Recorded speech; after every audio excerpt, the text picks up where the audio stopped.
안녕하세요. 알고 싶은 부동산의 민프로입니다. 부동산, 이것저것 정보는 들려오는데 도대체 무슨 말인지 잘 모르시겠죠? 어려운 부동산에 대해 쉽게 풀어 가보겠습니다. 역세권의 깨끗한 신축 빌라가 주변 시세보다 수천만 원이나 저렴하게 전세나 매매로 나온 것을 보신 적 있으신가요? 운 좋게 보물을 찾았다고 생각하며 계약을 서두르신다면 지금 당장 멈추십시오. 겉모습은 번듯한 주거용 빌라지만 서류상 정체는 상가인 일명 근생 빌라에 덧칠 가능성이 매우 높기 때문입니다. 내 집인 줄 알았는데 법적으로는 상가라는 사실은 단순한 행정적 차이를 넘어 여러분의 전 재산을 위태롭게 하는 시한폭탄과도 같습니다. 오늘 이 시간에는 모르면 당하는 부동산 시장의 허점을 날카롭게 짚어보고 건축물 대장 속에 숨겨진 근생 빌라의 실체와 여러분을 기다리는 금융적, 법적 파멸의 시나리오를 철저히 분석해드리겠습니다. 부동산 거래에서 서류 확인은 자산 보호의 최후 보루입니다. 그 중에서도 건축물 대장은 건물의 법적 용도를 규정하는 가장 권위 있는 문서입니다. 근생 빌라는 바로 이 건축물 대장상의 용도인 근린생활시설과 실제 거주 형태인 주택이 일치하지 않는 불법 개조 건축물을 말합니다. 근린생활시설은 본래 주민들의 생활 편의를 위한 상가 용도입니다. 하지만 건축주들이 수익을 높이기 위해 상가로 허가받은 층에 불법으로 싱크대와 보일러를 설치해 빌라로 둔갑시키는 것입니다. 중개업자가 상가라 더 싸고 똑같이 살 수 있다고 유혹한다면 그것은 법의 테두리 밖으로 여러분을 밀어넣는 매우 위험한 권유입니다. 서류와 실제의 차이를 명확히 알아야 합니다. 서류상 용도는 상가지만 실제는 주택으로 쓰이며 주차 공간이 매우 부족한 것이 특징입니다. 또한 적발 시에는 위반 건축물이라는 노란색 낙인이 찍히게 되고 이행강제금이 반복해서 부과됩니다. 이러한 용도의 차이는 정보의 불균형을 만들고 여러분이 주택임대차보호법의 보호를 완전하게 받지 못하게 만드는 근본 원인이 됩니다. 근생빌라를 선택하는 순간 여러분은 가장 먼저 금융의 벽에 부딪히게 됩니다. 이는 단순한 불편함이 아니라 현금 동원력을 상실하는 치명적인 결과로 이어집니다. 현재 대출 규제는 그 어느 때보다 촘촘합니다. 2025년 7월부터는 스트레스 DSR 3단계가 본격적으로 시행되었습니다. 대출 심사 시 미래 금리 상승 위험을 반영하는 가상금리가 적용되는데 실제 시장금리의 미래 금리 변동 위험을 반영한 1.0%, 1.5% 이상의 스트레스 금리가 전면 적용되어 대출 한도가 대폭 축소되었다. 문제는 근생 빌라의 성격입니다. 주택담보대출 비율인 LTV가 수도권 주택의 경우 70%까지 가능하다고 하지만 이것은 오직 주택일 때만 해당합니다. 공부상 상가인 근생빌라는 담보 물건 자체가 상가로 분류되어 주택 관련 저금리 전세자금 대출이나 담보대출 승인 자체가 거절될 확률이 매우 높습니다. 설령 대출이 되더라도 고금리의 상가 대출만 가능해 이자 부담은 눈덩이처럼 불어납니다. 더 무서운 것은 2026년 1월부터 시행되는 부동산 거래관리 강화 정책입니다.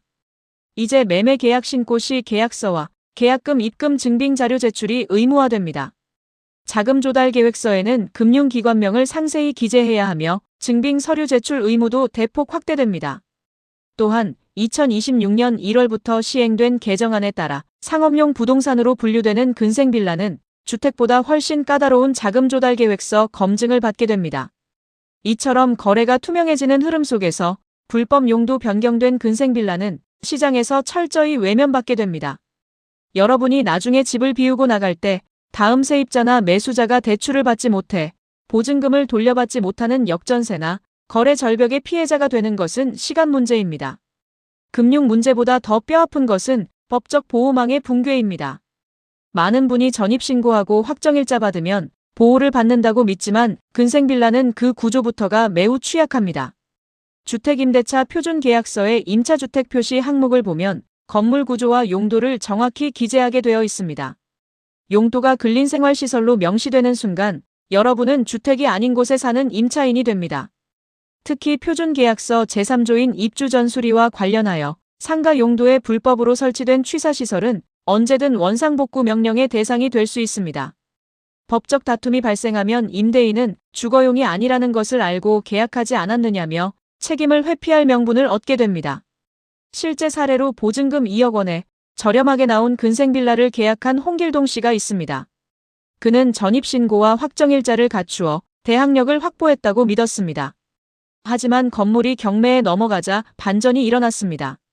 공부상 상가인 이 건물은 주택 소액 임차인 보호를 위한 최우선 변제권 기준이 주택과 다르거나 배당 순위에서 밀려나게 되었습니다. 결국 선순위 은행권에 밀려 보증금을 단 한 푼도 건지지 못하게 되었습니다. 등기부등본은 깨끗했을지 모르나 건축물 대장의 용도 위반이 그의 생명줄을 끊어놓은 것입니다. 위험을 피하는 방법은 의외로 간단합니다. 중개사나 집주인의 말만 믿지 말고 직접 서류의 행간을 읽으십시오. 먼저 건축물 대장 용도 란을 철저히 확인해야 합니다. 계약 전 반드시 다세대 주택 혹은 연립주택인지 확인하십시오.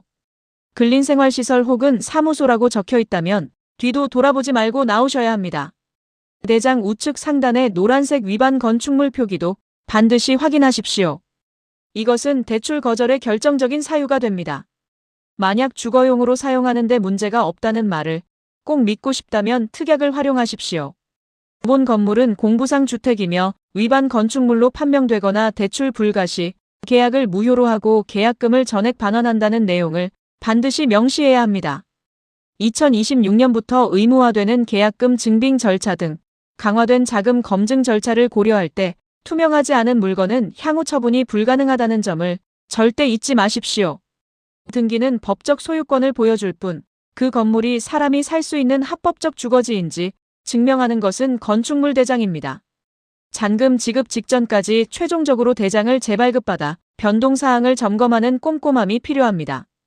오늘 우리는 빌라의 탈을 쓴 상가인 근생빌라의 위험성을 낱낱이 파헤쳐 보았습니다.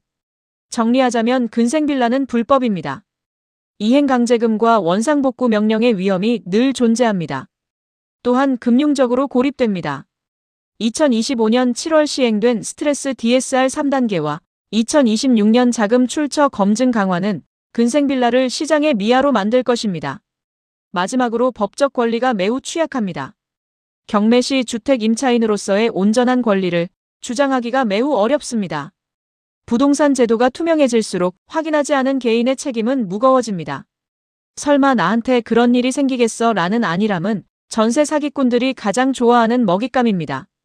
계약서에 도장을 찍기 전 여러분의 손으로 건축물 대장을 열어 용도라는 두 글자를 반드시 확인하십시오. 여러분이 아는 만큼 여러분의 자산은 단단해집니다. 2026년은 전세 사기 예방을 위한 정부의 안심전세 앱과 건축물 대장 실시간 연동 서비스가 강화되었습니다. 이러한 앱을 통한다면 1분 만에 위반 건축물 여부와 공시가격 대비 전세가가 적절한지 등을 확인할 수 있습니다. 오늘 공유해드린 이 가이드가 여러분의 소중한 보금자리를 지키는 날카로운 창이자 든든한 방패가 되기를 바랍니다. 오늘 준비한 영상은 여기까지입니다. 구독, 좋아요, 알림 설정은 영상을 만드는데 큰 힘이 됩니다. 끝까지 시청해주셔서 감사합니다.